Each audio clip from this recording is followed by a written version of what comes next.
Saint-Esprit dans le ministère de Jésus-Christ.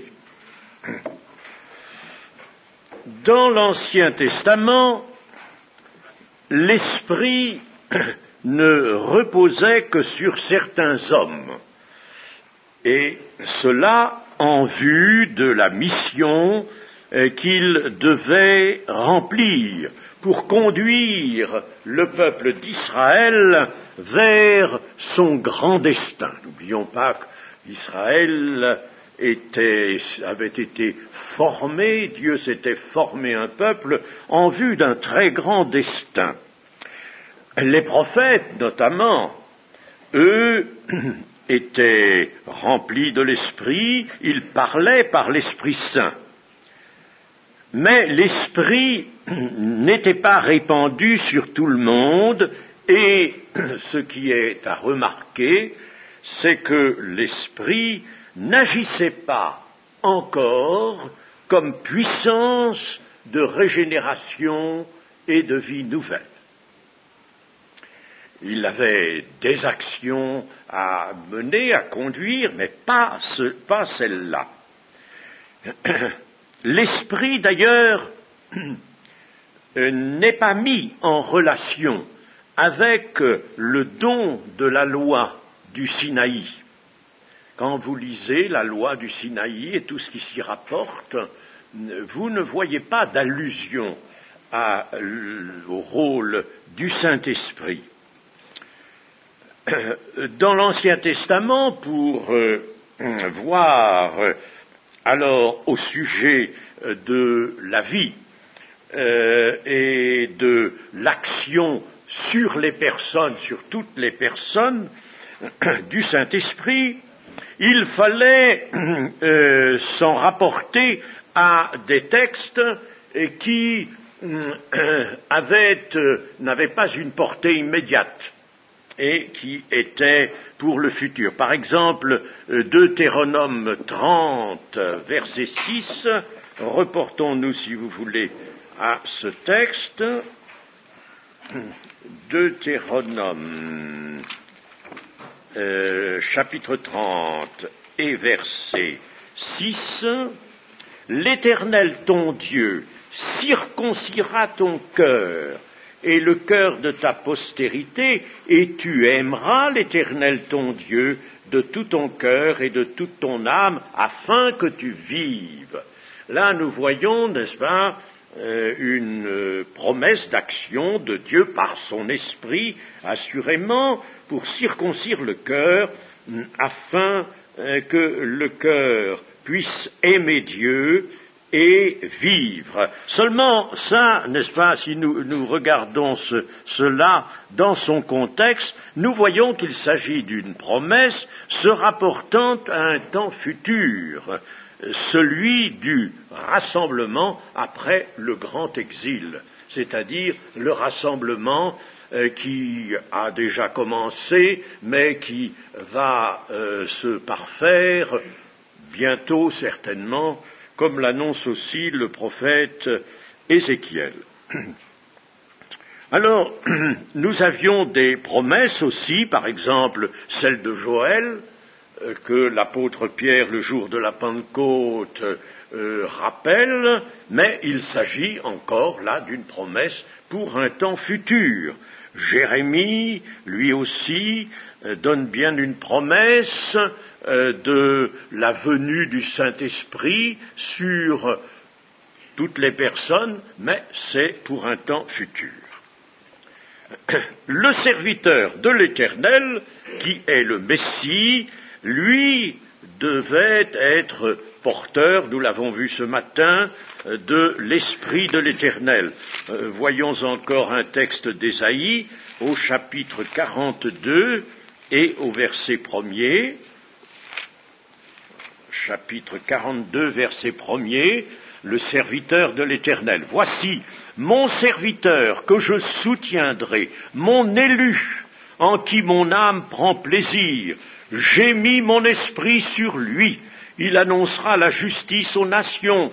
Il ne criera point, il n'élèvera point la voix. et ne la fera point entendre dans les rues, il ne brisera point le roseau cassé, et il n'éteindra point la mèche qui fume encore. Il annoncera la justice selon la vérité, il ne se découragera point et ne se relâchera point jusqu'à ce qu'il ait établi la justice sur la terre, et que les îles espèrent en sa loi. Ainsi parle Dieu l'Éternel, qui a créé les cieux et qui les a déployés, qui a étendu la terre et ses productions, qui a donné la respiration à ceux qui la peuplent et le souffle à ceux qui y marchent. Moi, l'Éternel, je t'ai appelé pour le salut, et je te prendrai par la main, je te garderai, et je t'établirai pour traiter alliance avec le peuple, pour être la lumière des nations, pour ouvrir les yeux des aveugles, pour faire sortir de prison le captif, et de leur cachot ceux qui habitent dans les ténèbres. Je suis l'Éternel, c'est là mon nom, et je ne donnerai pas ma gloire à un autre, ni mon honneur aux idoles. Voici les premières choses se sont accomplies, et je vous en annonce de nouvelles avant qu'elles arrivent, je vous les prédis. Vous voyez donc, n'est-ce pas, que là, il y avait une promesse pour le Messie, mais cela, évidemment, se rapportait à un temps futur. Et voici que les temps messianiques, quand même, arrivèrent. Alors, l'Esprit a préparé, l'Esprit de Dieu a préparé la venue des temps. L'Esprit de Dieu est à l'œuvre, notamment dès que s'approche le moment de la venue du Messie, l'Esprit est à l'œuvre pour préparer la naissance de Jésus et pour lui donner son accomplissement, puisque c'est par la puissance du Saint-Esprit que la jeune fille, comme nous avons vu ce matin, pourra enfanter un enfant auquel elle donnera le nom de Jésus. L'ange Gabriel participe également à cette préparation de la naissance du Messie, et il apporte des messages précis à Zacharie, le futur père de Jean-Baptiste, ainsi qu'à Marie, la future mère de Jésus. Il annonce l'intervention du Saint-Esprit. Lui, l'ange Gabriel, il annonce l'intervention du Saint-Esprit. En effet, il dit que Jean-Baptiste,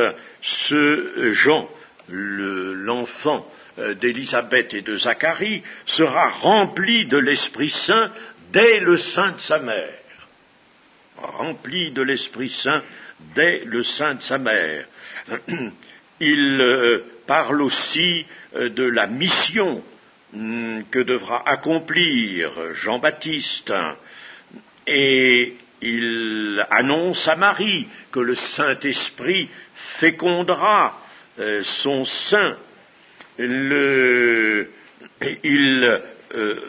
dit aussi que rien n'est impossible à Dieu. Et puis enfin, nous voyons que dans Luc, au chapitre 1er, que Élisabeth, la mère de Jean-Baptiste, fut remplie, elle aussi, du Saint-Esprit lors de la visite que lui rendit Marie. Alors, voyons Luc, le commencement de Luc. Je n'ai pas voulu vous faire lire tout pour économiser un peu notre temps, mais reportons-nous quand même au début de l'évangile de Luc, au chapitre 1er,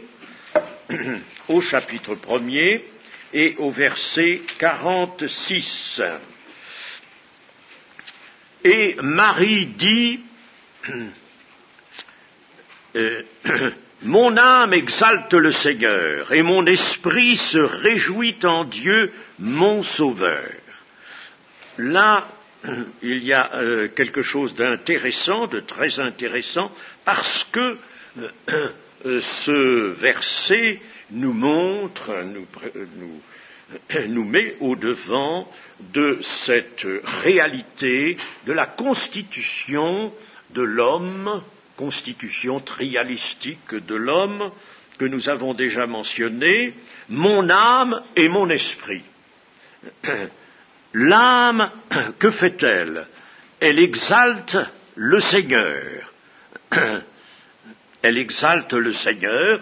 L'âme, c'est le centre essentiellement de la volonté, des émotions, et alors, évidemment, d'elle peut partir cette manifestation d'exaltation à l'égard du Seigneur. Mais son esprit se réjouit en Dieu son Sauveur. Son esprit devient le siège d'une joie en Dieu son Sauveur, une joie surnaturelle, une joie dont la nature humaine n'est pas la source. Cette joie est en Dieu. Mon esprit se réjouit en Dieu. C'est ce qui sera demandé ensuite aux chrétiens par Paul notamment dans les Philippiens. Réjouissez-vous toujours dans le Seigneur, en Dieu. Alors ça, nous voyons que, évidemment, Marie, qui est elle-même conduite par le Saint-Esprit, sait différencier ce que fait son âme de ce que fait son esprit, qui est déjà à ce moment-là en relation avec l'Esprit de Dieu. Elle est donc saisie, son esprit est saisi d'une joie surnaturelle, et cela dans une relation qui est actuelle avec l'Esprit de Dieu. Dans Luc encore, toujours au chapitre 1er, au verset 67, nous voyons Zacharie rempli du Saint-Esprit et pouvant prophétiser.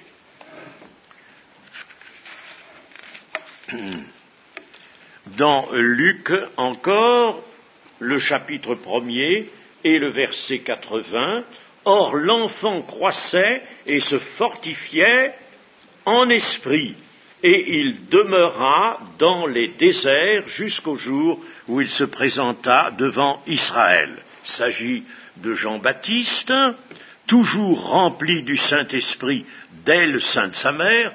Dès le sein de sa mère, nous pouvons comprendre que c'est à sa naissance, dès qu'il sort du sein de sa mère. Alors Jean-Baptiste, maintenant, rien n'empêche de penser que pendant la vie intra-utérine, il était aussi rempli du Saint-Esprit. Ça, peu importe la façon de voir ces choses, mais il est peut-être plus normal de penser que dès le sein de sa mère veut dire dès la sortie du sein de sa mère, il fut tout de suite, immédiatement, rempli du Saint-Esprit. Et cet enfant se fortifiait en esprit. Ceci est pour nous une précieuse indication. Nous étudions la parole, nous étudions le glorieux passé des actions du Saint-Esprit, tout cela, bien entendu, avec le désir d'en tirer pour nous-mêmes profit. Alors, pour nous, il y a une précieuse indication, en effet. Ne devons-nous pas, nous aussi, nous fortifier en esprit par la présence en nous de l'Esprit? Nous avons bien lu, n'est-ce pas, il se fortifiait en esprit. Et comme nous, chrétiens, avons en nous l'esprit de Christ, ne devons-nous pas être désireux, ne regardons pas ces choses, ces assurances avec indifférence, n'est-ce pas? Ah, je suis rempli, je suis le temple du Saint-Esprit, tout va bien, très bien, et puis, bon, je laisse les choses aller. Mais non, si on te dit que tu as le Saint-Esprit en toi, c'est parce que tu as en toi, à pied d'œuvre, à pied d'œuvre le Seigneur qui est prêt et disposé à accomplir des œuvres, à, par exemple, te donner la force, te communiquer la force. C'est bien ce que Paul nous dit dans Éphésiens 6, n'est-ce pas ? Il nous demande de nous fortifier de la force à puiser dans le Seigneur. Et voici la naissance du Seigneur Jésus qui intervient. Il intervient dans le chapitre 2 de l'évangile de Luc. Elle nous est relatée du premier verset jusqu'au verset 20.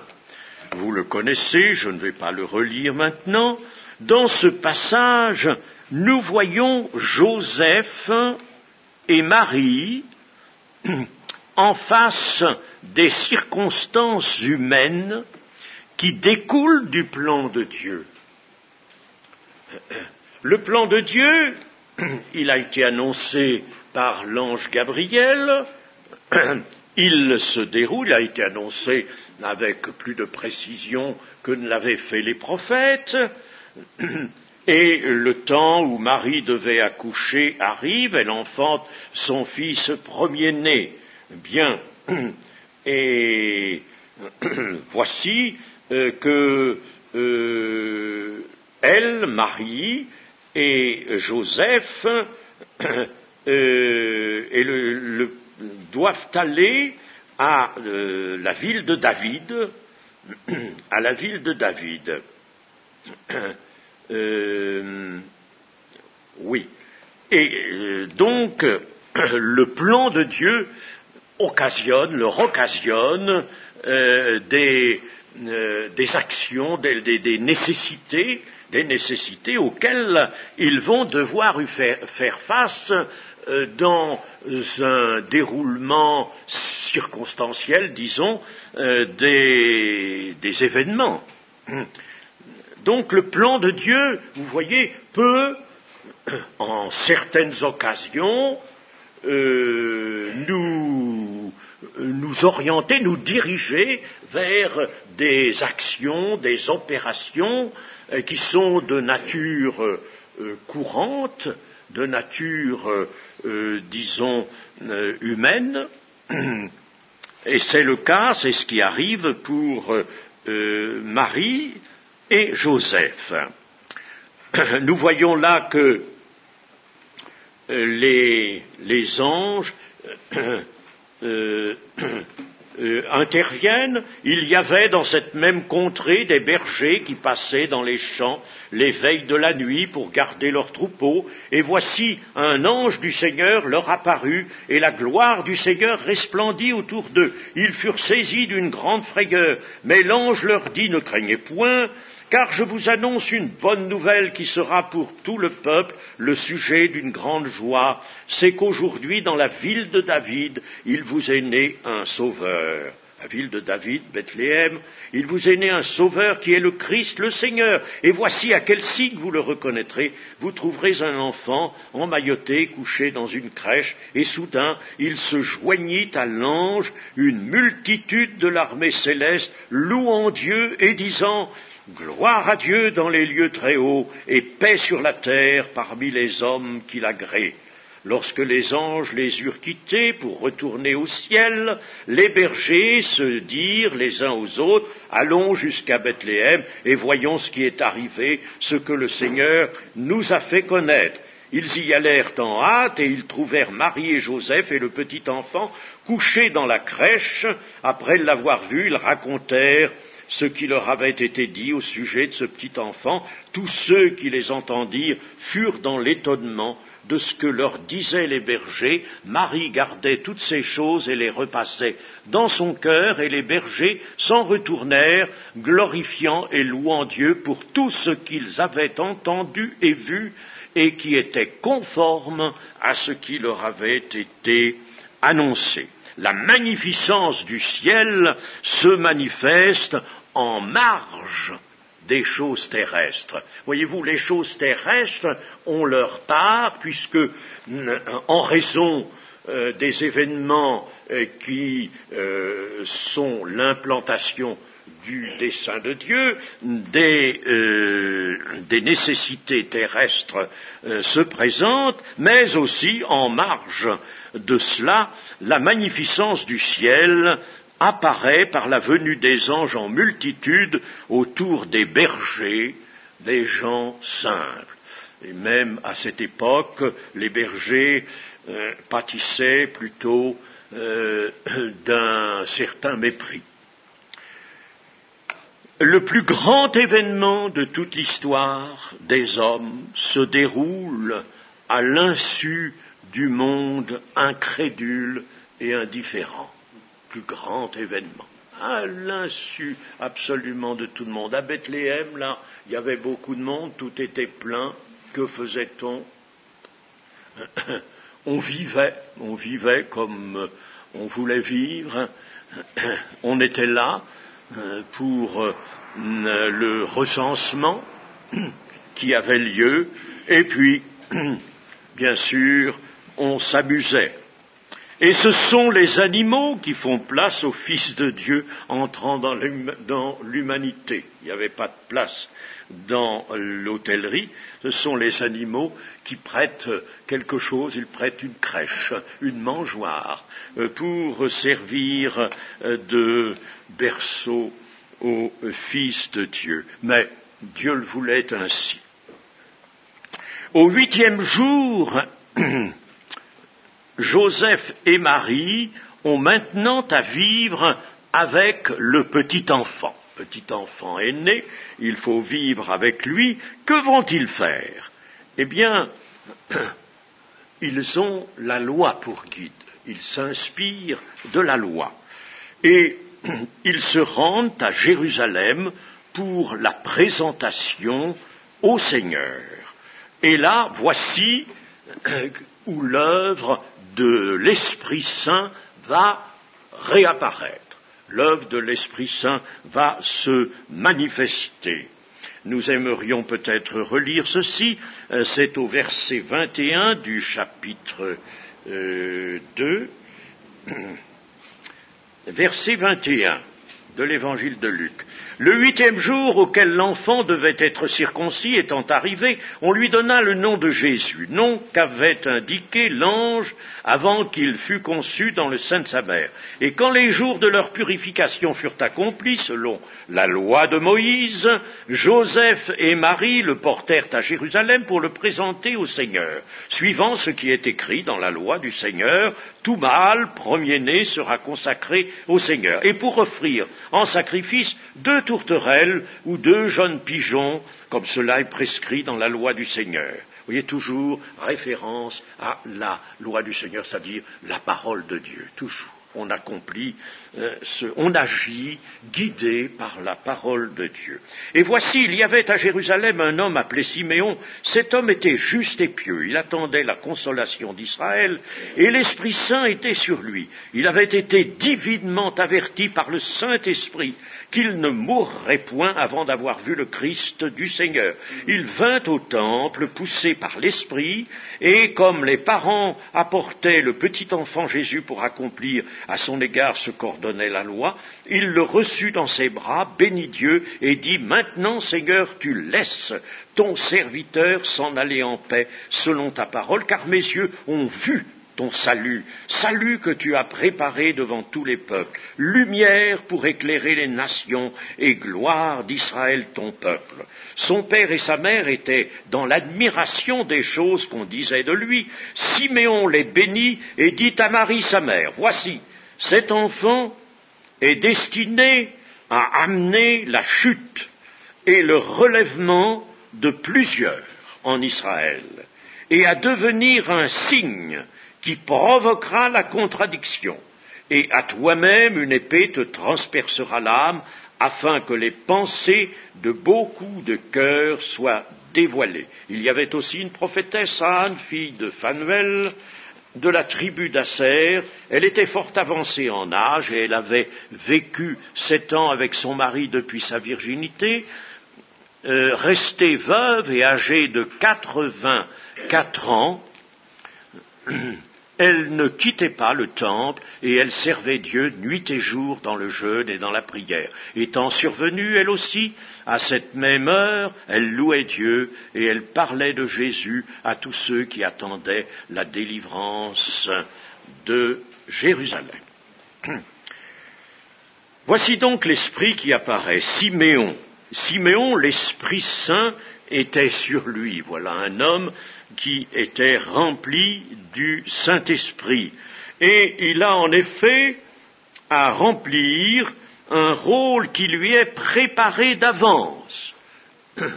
Un rôle lui est préparé, un rôle de prophète. Mais quel rôle! Vraiment, un rôle de prophète, mais de prophète mis en présence même du Messie attendu. Les autres prophètes avaient annoncé de loin la venue du Messie. Lui, il est là. Il voit le Messie, il voit le salut de Dieu, il prend même l'enfant dans ses bras.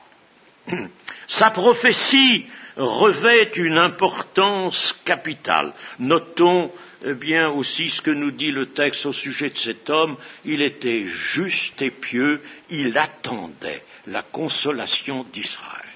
L'Esprit était sur lui, mais non pas en raison, non pas sans raison, non pas sans que des raisons aient été tout de même considérées par Dieu. Juste et pieux, et il attendait. Si nous sommes justes et pieux, nous pouvons l'être dans le cadre de la nouvelle alliance, bien sûr, juste et pieux, et attendre. Nous aussi, nous attendons. Nous attendons. Alors, si cela est, ne croyez-vous pas que le Seigneur nous maintiendra dans la plénitude du Saint-Esprit? Ah, si nous ne l'attendons pas, moi je ne crois pas que le Seigneur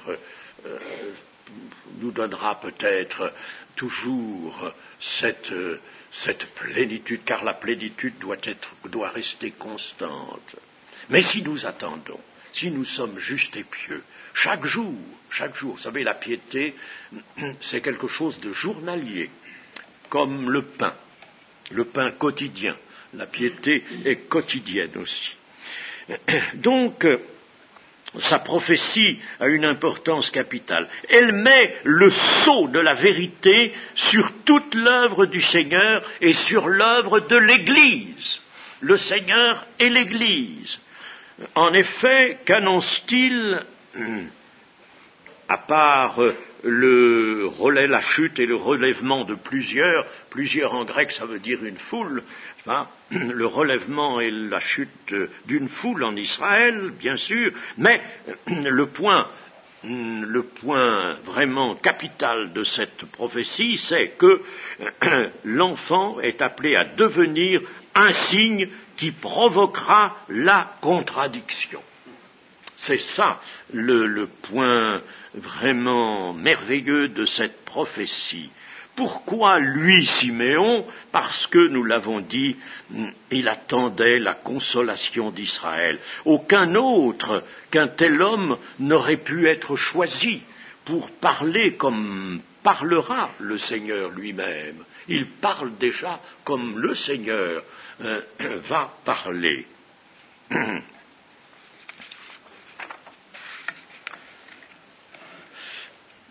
Et un signe de contradiction. Nous n'allons pas nous arrêter là-dessus. J'ai eu l'occasion de faire un séminaire en Suisse, à Orvin, sur ce thème général, le signe qui provoquera la contradiction. Et je pense qu'il faut que cela reste dans notre cœur. L'Évangile n'est pas là pour consentir. L'Évangile est là pour contredire le monde. Bien sûr, le monde va se charger aussi, lui, de contredire l'Évangile. Bien entendu, de lutter contre l'Évangile. Mais l'Évangile est là, non pas pour consentir aux choses telles qu'elles se trouvent maintenant dans le monde, et qui résultent, nous l'avons vu, de la chute, et des conséquences développées de la chute, mais l'Évangile est là pour apporter la contradiction. Et il faut que cette contradiction reste vive, entière. Elle est une épée à double tranchant. Contradiction, et nous, les témoins du Seigneur, il faut que nous soyons du même côté de la contradiction que le Seigneur lui-même et que sa parole. Nous sommes du côté de la contradiction. Je disais que la prophétie de Siméon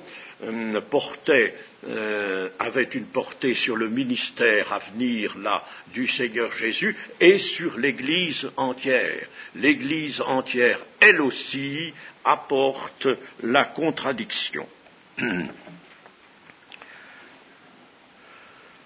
Jésus est donc, on peut le considérer comme cela, est donc une création. N'oublions pas que le Saint-Esprit, nous l'avons dit, c'est Dieu. Et Dieu, c'est Dieu à l'œuvre, et Dieu présent. Eh bien, Jésus est une création directe de l'Esprit de Dieu, l'humanité de Jésus, l'incarnation, est une création directe de l'Esprit de Dieu, et il est, comme Adam, un nouveau commencement de l'humanité. L'humanité seconde, une humanité seconde, qui échappe au diable, celle-là. L'humanité seconde, le corps de Christ, il est le second Adam. L'Esprit trouve en Jésus une nature créée, c'est pourquoi je dis qu'il est une création de l'Esprit. L'Esprit trouve en Jésus une nature créée en laquelle il ne rencontre absolument aucun obstacle. Pourtant, c'est une chair semblable à celle du péché, comme dit Paul, n'est-ce pas? Une chair semblable, c'est-à-dire, c'est pas une humanité sublime, c'est l'humanité, la nôtre, moins l'action intérieure du péché, l'action du péché, bien sûr, mais c'est une humanité telle que la nôtre. Et alors, là, dans cette humanité, le Saint-Esprit va avoir l'entière liberté, il ne rencontre aucun obstacle. Nous allons voir que Jésus est rempli, lui, du Saint-Esprit dans cette humanité, et là, la plénitude du Saint-Esprit n'aura pas à perdre, à baisser, parce que le Saint-Esprit occupera tout, et tout continuellement jusqu'au terme du ministère du Seigneur. Nous reviendrons sur la présence du Saint-Esprit en Jésus, Fils de l'homme. Selon sa propre essence, Jésus est bien le Fils éternel. Il est le Fils éternel, il est la parole de Dieu, il est, comme le dit Ésaïe 63, l'ange qui se tient, le maléaque en hébreu, le maléaque qui se tient devant l'Éternel, devant Dieu. Je ne sais pas si vous connaissez ce passage, Ésaïe 63. Ésaïe 63.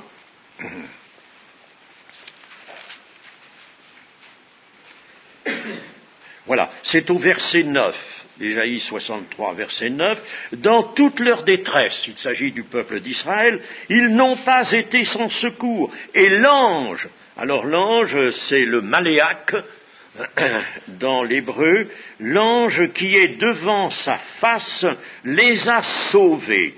Il les a lui-même rachetés dans son amour et sa miséricorde, et constamment il les a soutenus et portés aux anciens jours, mais ils ont été rebelles, ils ont attristé son Esprit Saint, et il est devenu leur ennemi, et il a combattu contre eux. L'ange qui est devant la face les a sauvés.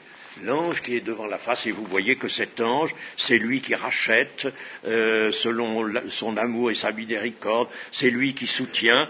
Et Paul nous dit dans 1 Corinthiens 10 que dans le désert, un rocher suivait le peuple d'Israël, et ce rocher était Christ. Eh bien, là, dans l'Ancien Testament, vous voyez, il est appelé l'ange qui se tient devant la face de l'Éternel. Alors, voyons un peu Jean-Baptiste. Jean-Baptiste, prenons Matthieu chapitre 3 et verset 11.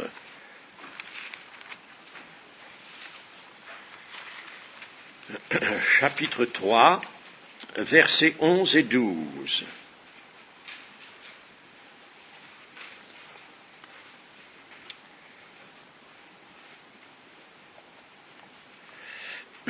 Moi, disait Jean-Baptiste, je baptise d'eau pour vous amener à la repentance, mais celui qui vient après moi est plus puissant que moi, et je ne suis pas digne de porter ses souliers. Lui, il vous baptisera du Saint-Esprit et de feu, il a son vent à la main, il nettoiera son aire, et il amassera son blé dans le grenier, mais il brûlera la paille dans un feu qui ne s'éteint point.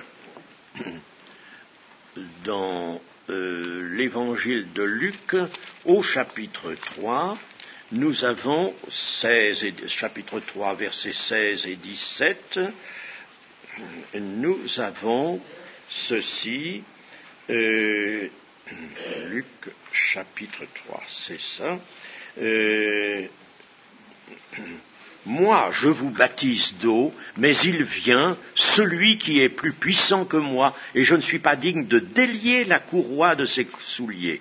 Lui, il vous baptisera du Saint-Esprit et de feu. Il a son vent à la main, il nettoiera son aire, et il amassera le blé dans son grenier, mais il brûlera la paille dans un feu qui ne s'éteint point. Jean-Baptiste apporte une pensée nouvelle ici. Il vous baptisera du Saint-Esprit. Il vous baptisera du Saint-Esprit et de feu. Ce qui veut dire, il vous immergera. C'est le même terme que pour le baptême d'eau. Il vous immergera dans le Saint-Esprit, Saint-Esprit et feu. C'est-à-dire, il vous baptisera d'un souffle ardent, vous remplissant et vous sanctifiant. Il brûlera la paille, là est l'action, évidemment, du jugement. Brûlera la paille, ça c'est très clair, mais baptisé du Saint-Esprit et de feu, cela constitue une seule et même expression qui a un seul et même sens. Il vous baptisera d'un esprit, par un esprit ardent, vous remplissant et vous sanctifiant. En Actes chapitre 1 et verset 5, Jésus reprend la prophétie de Jean-Baptiste, mais il ne mentionne pas, lui, le feu. Alors nous voyons maintenant le baptême de Jésus. Le baptême de Jésus, je reviens à Matthieu, Matthieu chapitre 3, verset que nous avons lu, cette fois-ci c'est verset 16 et verset 17. Dès que Jésus eut été baptisé, il sortit de l'eau, et voici les cieux s'ouvrirent, et il vit l'Esprit de Dieu descendre comme une colombe et venir sur lui. Et voici une voix fit entendre des cieux ces paroles, celui-ci est mon Fils bien-aimé, en qui j'ai mis toute mon affection. L'Esprit de Dieu descendit sur Jésus comme une colombe.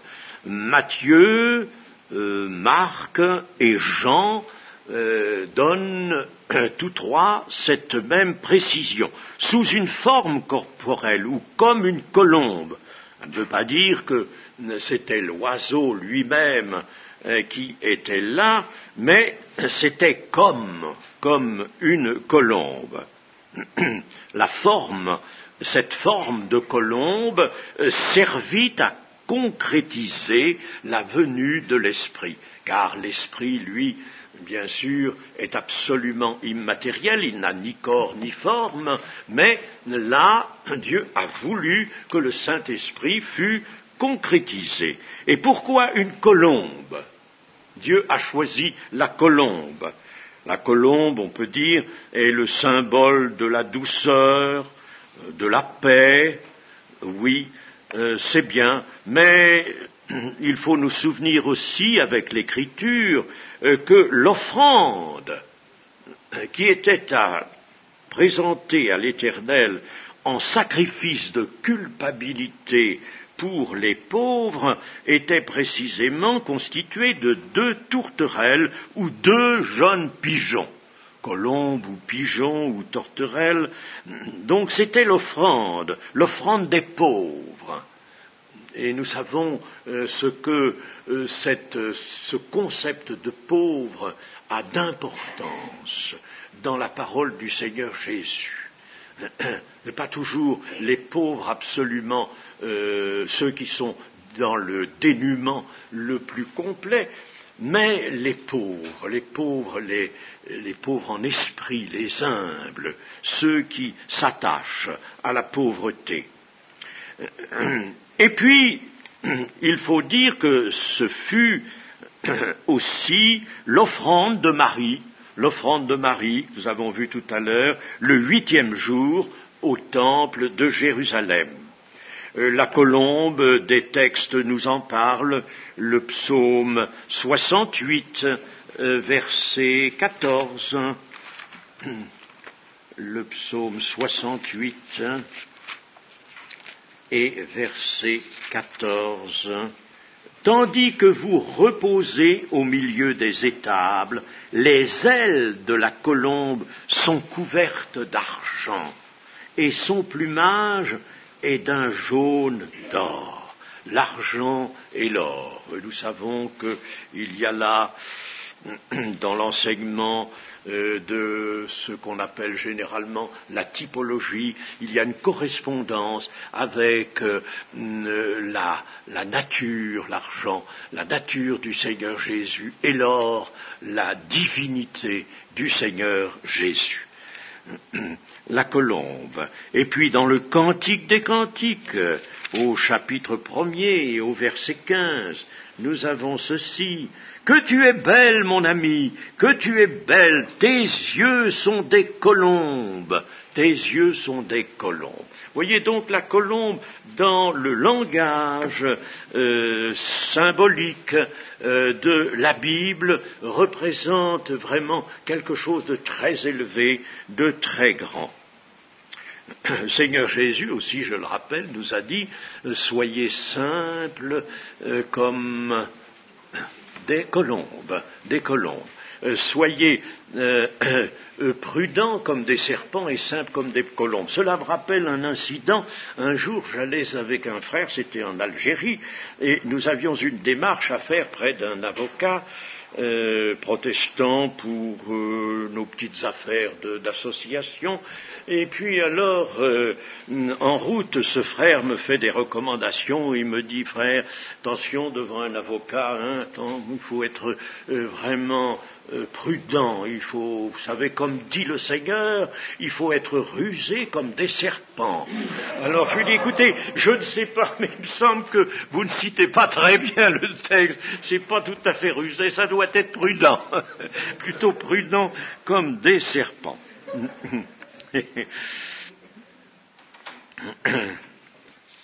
Voilà. Jean rend témoignage de la venue de l'Esprit dans un contexte où il déclare: voici l'agneau de Dieu qui ôte le péché du monde. L'agneau est cet autre symbole qui est emprunté aussi donc par le Saint-Esprit qui a conduit la rédaction du livre. Eh bien, c'est le second symbole, l'agneau. Ce sont des symboles qui sont assez proches l'un de l'autre. Nous trouvons peut-être dans les deux la douceur, la paix, l'abandon à la volonté de Dieu, l'affection de Dieu. Mais notre réflexion peut nous conduire à ceci. En somme, l'Esprit est descendu comme une colombe sur le Seigneur Jésus qui sortait de l'eau, qui venait d'être baptisé par la main de Jean-Baptiste. Une colombe descend en somme sur l'agneau. Et je crois que cela nous dit que la colombe ne peut descendre que sur l'agneau. La colombe, le Saint-Esprit, ne peut descendre que sur celui ou celle qui est vraiment comme un agneau aux yeux de Dieu. L'Esprit, en somme, ne baptise que ceux qui s'abandonnent à Dieu avec confiance, étant pauvres en esprit, étant les humbles de la foi, d'une foi ardente mais humble, ceux qui s'abandonnent à Dieu avec confiance. La colombe ne peut descendre que sur l'agneau. Jean-Baptiste, précurseur du Seigneur, est l'homme dont la vie fut entièrement guidée par le Saint-Esprit. On pourrait, et certains l'ont fait, rapprocher Jean-Baptiste du prophète Daniel, parce que on ne connaît aucune désobéissance au conte du prophète Daniel. C'est vrai, vraiment, sa vie nous apparaît comme celle d'un homme vraiment consacré et obéissant. Mais malgré tout, Jean-Baptiste est plus qu'un prophète. Ce que l'ange Gabriel avait annoncé à son sujet, s'est réalisé. Qu'avait-il annoncé? Nous allons le revoir dans Luc 1, chapitre 1 et verset 13. Verset 13. Ne crains point, Zacharie, car ta prière a été exaucée. Ta femme Élisabeth t'enfantera un fils, et tu lui donneras le nom de Jean. Il sera pour toi un sujet de joie et d'allégresse. Vous direz qu'un fils est généralement toujours un sujet de joie et d'allégresse. Un fils ou une fille, oui. Un sujet de joie et d'allégresse. Mais là, n'est-ce pas, il y avait de hautes raisons pour cela. Et plusieurs se réjouiront de sa naissance, car il sera grand devant le Seigneur. Il sera grand. Il ne boira ni vin ni liqueur enivrante. Il sera rempli de l'Esprit Saint dès le sein de sa mère. Il ramènera plusieurs des fils d'Israël au Seigneur leur Dieu. Il marchera devant Dieu avec l'esprit et la puissance d'Élie pour ramener les cœurs des pères vers les enfants et les rebelles à la sagesse des justes, afin de préparer au Seigneur un peuple bien disposé. Donc, ces choses se sont réalisées. Pourtant, Jean-Baptiste, qui correspond là aux paroles de l'ange Gabriel, dont la vie correspond à ces paroles, Jean-Baptiste pouvait dire à Jésus, qui venait pour être baptisé, « C'est moi qui ai besoin d'être baptisé pour toi, et tu viens à moi. » Jean-Baptiste, donc, malgré tout ce que nous savons de lui et de sa consécration, eh bien, il ressentait le besoin d'être baptisé par Jésus. Et c'est lui qui va avoir pourtant la charge de baptiser, parce que Jésus va lui dire de ne pas résister et de faire maintenant ce qui est juste. Ainsi, on peut en tirer cette leçon qu'aucun homme n'a de raison d'être soustrait au baptême d'eau. Ça, ce sont des choses que j'ai eu l'occasion de dire quelquefois à des gens qui résistaient un peu au baptême d'eau, qui argumentaient, par exemple, certains baptistes qui ne sont pas baptisés par immersion, mais qui sont baptisés étant petits enfants. J'ai eu un grand ami d'Arbiste qui était pieux, et à l'occasion de la naissance de son 6e enfant, il m'avait dit, qu'est-ce que tu en penses? Est-ce que je le baptise? Je lui ai dit, tu fais comme tu veux, mais tu me demandes, moi je te dis, ne le baptise pas. Ne le baptise pas, petit enfant. Alors, nous avons discuté ces choses, et je lui ai rappelé notamment cette conscience que Jean-Baptiste avait du besoin d'être baptisé, et le fait que le Seigneur Jésus, lui, a été baptisé à un âge aussi où il pouvait avoir pleine conscience. Ça n'empêche que cet ami, cédant aux pressions de son milieu, a baptisé, quand je l'ai revu après, il avait baptisé son enfant. C'est difficile, vous voyez, souvent, d'annuler, de faire abandonner des pratiques qui pourtant ne sont pas celles qu'enseigne la vérité.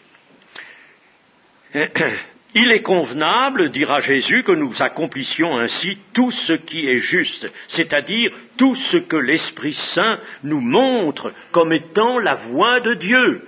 Voilà ce que l'argument, n'est-ce pas, que Jésus oppose à la résistance de Jean-Baptiste concernant son baptême. Il est bon que nous accomplissions tout ce que l'Esprit Saint nous montre comme étant la voie de Dieu, le seul chemin. Il n'y a jamais 2 chemins empruntés, il n'y en a qu'un. C'est pour y rester que l'Esprit est venu sur le Seigneur Jésus, c'est pour y rester, ce n'était pas pour s'en aller après, il y restait, et c'est la même chose pour nous, exactement la même chose pour nous. Si l'Esprit vient sur nous et nous remplir, c'est pour rester. Le désir de Dieu est de maintenir son Esprit sur nous.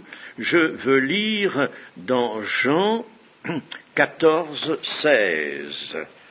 Jean 14, 16.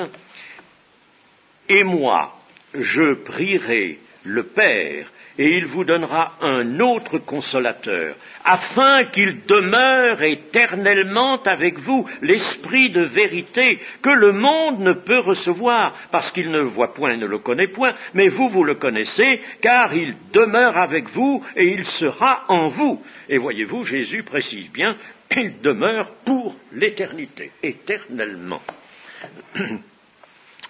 4e observation. Bien que Jésus soit désigné par Jean comme celui qui baptise de l'Esprit, c'est toujours du Père que l'Esprit vient sur les membres de l'Église. Notons cela, c'est du Père que l'Esprit vient. Je prends encore Jean 14 et je regarde le verset 16, d'abord, que nous venons de lire, « Et moi je prierai le Père, et il vous donnera un autre consolateur. » Je prierai le Père. Et allons maintenant dans ce même chapitre au verset 26, « Mais le consolateur, l'Esprit Saint, que le Père enverra en mon nom, vous enseignera toutes choses et vous rappellera tout ce que je vous ai dit. » Que le Père enverra en mon nom.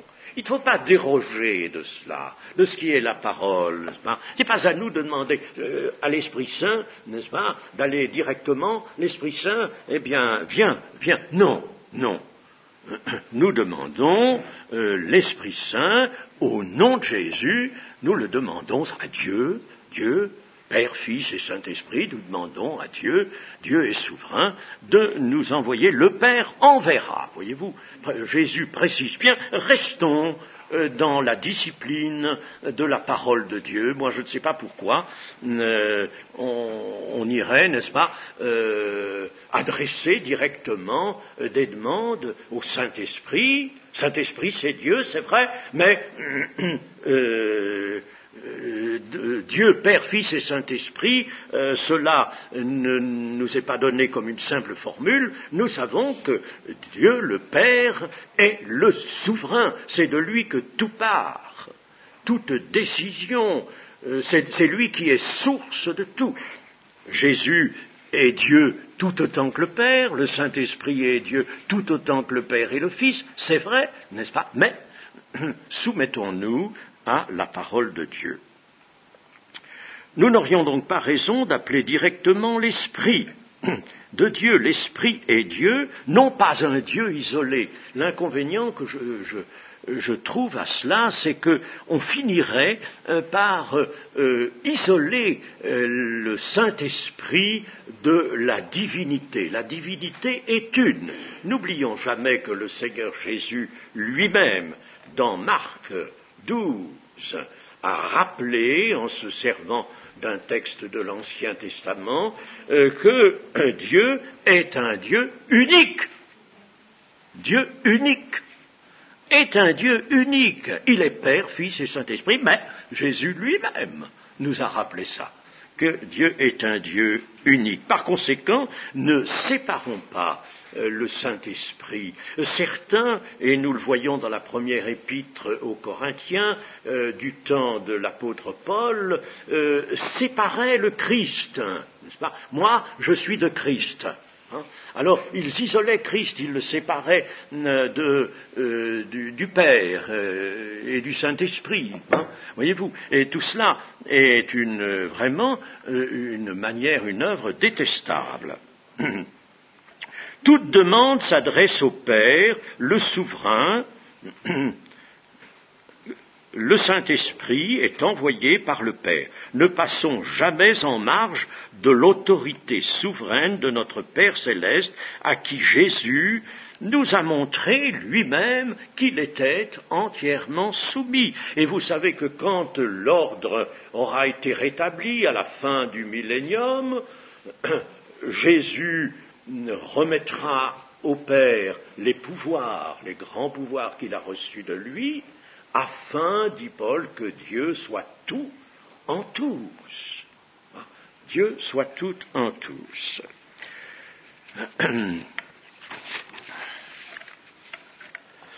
Une autre observation. Lorsque Dieu fait entendre la voix disant « Celui-ci est mon Fils bien-aimé en qui j'ai mis toute mon affection », ne renforçait-il pas le fait que le Fils de l'homme restait son Fils et conservait sa divinité? Cela est. Celui-ci est mon Fils bien-aimé en qui j'ai mis toute mon affection, tout mon amour, je suis attaché, il est attaché à moi, je suis attaché à lui. Ce que Jésus d'ailleurs aimera rappeler lui-même, le Père aime le Fils. Alors là, nous voyons bien que tout en étant le Fils de l'homme, venu sur la terre pour l'accomplissement de l'œuvre de rédemption, dans le creuset d'une nature humaine telle que la nôtre, c'est un creuset, c'est dans ce creuset qu'il va opérer notre rédemption. Et cette rédemption va s'étendre à toute l'humanité. N'oublions pas que l'œuvre de libération, d'affranchissement que Jésus a faite intéresse le monde entier. Bien sûr, Dieu veut, même, dira Jésus, que tous les hommes soient sauvés. Ils ne le sont pas parce qu'ils ne veulent pas, mais il y a une potentialité qui est absolument universelle concernant l'œuvre de la rédemption. Et puis enfin, nous pouvons dire que ce n'est qu'après avoir reçu l'Esprit pour être rempli du Saint-Esprit que Jésus commença son ministère. Les apôtres, nous l'avons déjà dit, eux-mêmes ne commenceront leur ministère qu'après la Pentecôte. Bon, encore quelque chose, et puis je pense que nous allons pouvoir nous arrêter. Jésus entre donc dans son ministère à l'issue de son baptême d'eau. Et tout au long de son ministère, il sera conduit par l'Esprit. Il sera conduit par l'Esprit. Sa divinité Ah, ça c'est un sujet très intéressant. La divinité, nous avons dit, ça ne se perd pas, ça, la divinité, mais elle est comme voilée, elle est en veilleuse. Il n'a pas regardé comme quelque chose, une revendication, une proie arrachée d'être égal à Dieu et de venir sur la terre. Donc il ne fallait pas qu'il vînt avec toute la puissance de Dieu. Il reviendra avec toute la puissance de Dieu. Il reviendra avec cette puissance de Dieu. Mais il devait venir pour l'œuvre de rédemption, dépouillé précisément, paraissant comme un simple homme. Alors, il sera conduit par l'Esprit. Sa divinité ne reprend le premier plan qu'à certains moments. À certains moments, la divinité réapparaît. Ça, il faut bien étudier vraiment les évangiles pour bien considérer le ministère du Seigneur Jésus. Ça, il nous faut bien connaître le Seigneur Jésus agissant à travers les évangiles. Eh bien, là, nous voyons souvent l'homme. Il n'y a pas de doute, c'est l'homme. Mais à certains moments, la divinité va reprendre le premier plan, quand Dieu le veut, puisque Jésus est entièrement conduit par l'Esprit, soumis au Père. Alors la divinité va reprendre le premier plan à l'occasion de certaines proclamations. Il y a des proclamations qui vont être alors là, celles de Dieu. N'oublions pas, comme l'Épître aux Hébreux nous le dit, que Dieu a parlé par le Fils dans les derniers temps. Notamment ces proclamations qui commencent par « en vérité, je vous le dis ». Amen, amen. En vérité, c'est la traduction de amen. Amen, amen, je vous le dis. Ou alors, quand le Seigneur Jésus commence une proclamation par « je suis la résurrection et la vie, je suis ».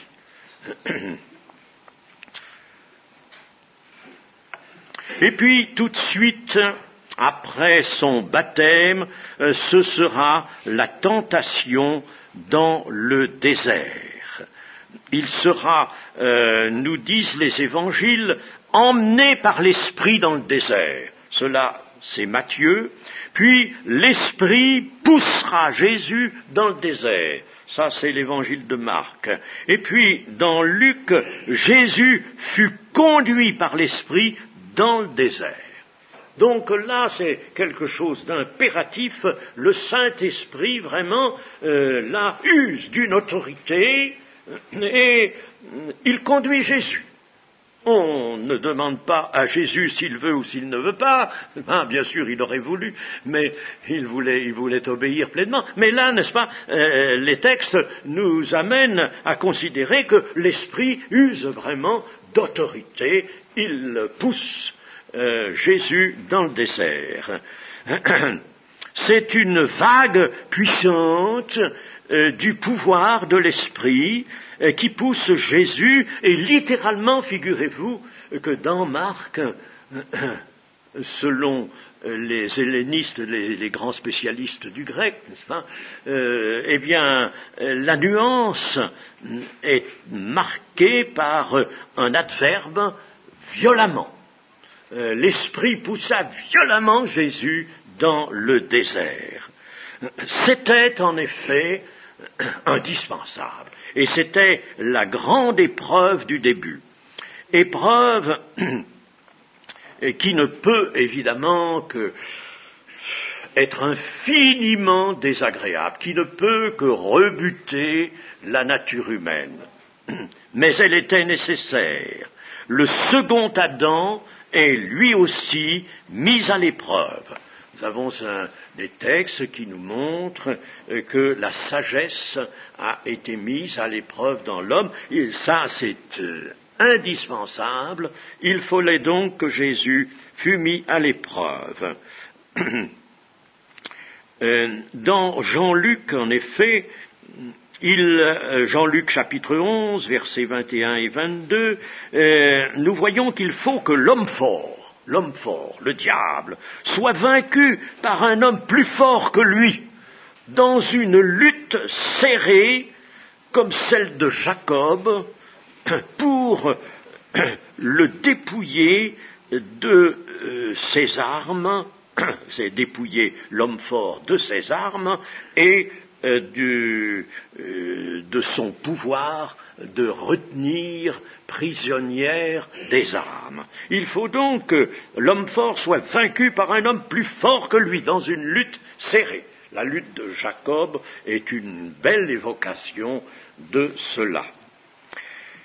La victoire de Jésus dans le désert, cette victoire qu'il a remportée, 3 tentations, une tentation en 3 formes, la victoire que Jésus a remportée a rendu possible toutes les victoires subséquentes au cours de son ministère, car il y aura d'autres victoires à remporter, mais là, n'est-ce pas, cette victoire en face de Satan même, eh bien, elle a ouvert la porte à toutes les autres victoires. Il en est de même pour nous, chers amis, et je terminerai sur cette observation cet après-midi, il en est de même pour nous, toute épreuve suivie de la victoire de la foi nous prépare favorablement aux victoires à venir et elle les facilite, elle leur ouvre la porte. Mais il est nécessaire que nous remportions tout de suite les premières victoires. Bien sûr, nous remportons des victoires en nous servant de la victoire du Seigneur Jésus. Mais il faut le faire. Il faut le faire par foi, par confiance. Il est indispensable que nous soyons armés de la victoire même de notre Seigneur et Maître Jésus pour remporter dans les toutes premières épreuves qui peuvent survenir après le baptême, remporter des victoires. Et alors, si nous les remportons, la porte est ouverte à toutes les autres. Si nous fléchissons, il sera difficile, beaucoup plus difficile de revenir à la victoire ensuite. Et nous avons dans l'Ancien Testament des exemples de ça. Il y a notamment l'exemple d'un homme qui pourtant nous est donné comme un grand croyant, au point qu'il est appelé le père des croyants. Il s'agit d'Abraham. Abraham a eu à supporter 10 épreuves. 10 épreuves. Et au début, il a remporté une victoire, heureusement. Parce que parmi les 10 victoires, les 10 épreuves, il y en a 4 qu'il a très mal supportées. Lui, le père des croyants, il a très mal supporté 4 de ces 10 épreuves. Et alors, là, après avoir fléchi, comme au moment où il est allé en Égypte, parce qu'il y avait famine dans le pays de Canaan, il s'en va en Égypte, et puis là, n'est-ce pas, tout bonnement, il dit les Égyptiens, c'est des gens méchants, c'est des gens qui sont animés de tant de mauvais desseins. Bon,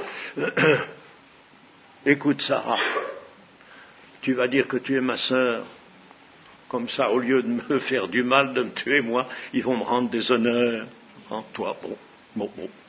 Alors, tu es ma sœur, n'est-ce pas? On va dire ça. Enfin, on convient de ça. Vous voyez ce que ça a donné, n'est-ce pas? Quelle déconvenue est survenue à la suite d'une telle prise, d'une telle attitude. Eh bien, après ça, après que toute épreuve qui avait été mal supportée, l'Éternel restait dans le silence pendant assez longtemps. Restait dans le silence. Et si l'Éternel pour nous reste quelquefois dans le silence, arrive ça que beaucoup de chrétiens disent, je sais pas moi, il semble que Dieu ne me réponde pas, il me semble que Dieu s'est éloigné ou moi je me suis éloigné de Dieu, Dieu ne répond pas. Oui, c'est peut-être parce que nous n'avons pas su traverser victorieusement les épreuves qui se sont présentées sur notre route. Mais quand au contraire, Abraham traversait l'épreuve victorieusement, alors aussitôt, l'Éternel se manifestait à lui. Aussitôt, il revenait et se manifestait. Heureusement, Abraham a supporté alors magnifiquement la dernière épreuve, celle qui consistait à offrir son fils sur le mont Moricha en sacrifice, n'est-ce pas, le couteau levé, prêt à égorger cet enfant aimé, ce fils unique, comme Dieu lui avait dit, il était le second, mais un fils unique, et alors là, l'Éternel a arrêté le geste. Je vois maintenant que tu m'obéis. Je vois maintenant que tu es soumis. Alors, ne fais pas de mal à l'enfant. Voilà. Tout cela, vous voyez, chers amis, ce sont des enseignements qui nous sont vraiment utiles. Il faut réfléchir à tout ça. Notre vie chrétienne, elle est justement là, guidée par tous ces moyens d'enseignement, toutes ces choses merveilleuses de la révélation. Que le Seigneur soit béni. Amen.